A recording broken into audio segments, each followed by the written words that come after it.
morning, everyone. We've had a ton of snow here in Michigan, and it's freezing cold this morning, but it's going to be a great day to have a great day. I haven't been on here in a little bit, but I wanted to give a quick praise report. So for the last year, Kurt has not had heat in his car.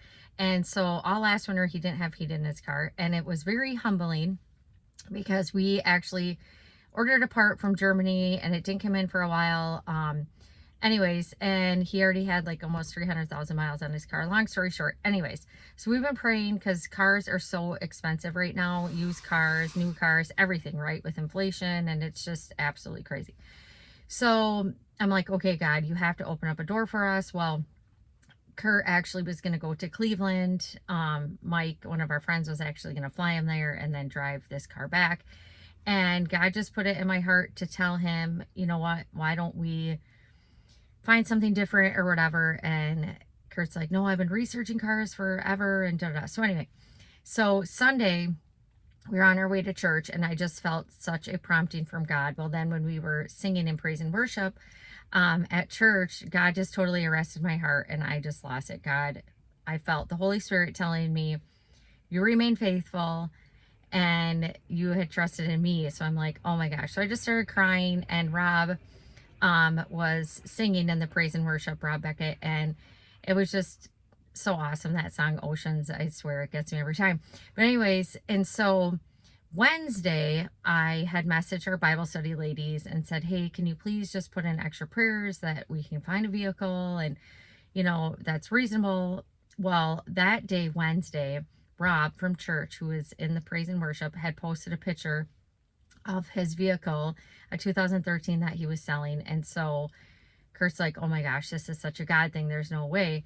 Well, anyway, so Kurt reached out to him, and long story short, we were able to test drive it and we were able to drive it. And so Kurt is going to drive this vehicle for a year and then he'll be able to give it to Max. So I'm like, oh my gosh, only our God, right? And once again, in the Bible, it talks about Kairos time, God's time, and Chronos time is the clock time and the 24-hour time, but he can do exceedingly abundantly more than we can ever think of or even imagine. And so I had called Barb to tell her my praise story, and I was telling her about the Bible verse in Matthew, how, you know what, God cares about the animals, and the animals never have to worry about if they're going to get fed, because they just get fed because God provides, and they just trust in him.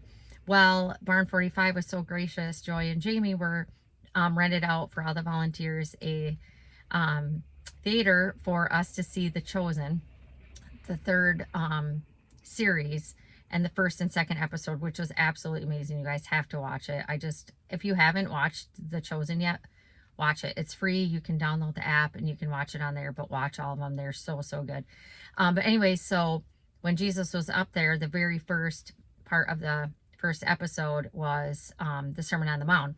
And he was doing the sermon, and of course he talked about Matthew and feeding the birds. That was the very first parable or whatever he talked about. I'm like, are you kidding me? Like, oh my gosh. And there were so many other things, and then I could go on and on. But another thing too is my mom and my sister were looking for a vehicle for my nephew Tristan, and so they ended up going to the grocery store, ran into this couple. Well, this lady said that she was turning in her vehicle, and so my dad ended up reaching out to them and seeing if my sister could buy that vehicle from them instead of having them traded in. And so they were able to make a deal with them. And then my sister was at work and she was looking outside and she saw this guy like messing with his car. So we went out there to see if he needed help.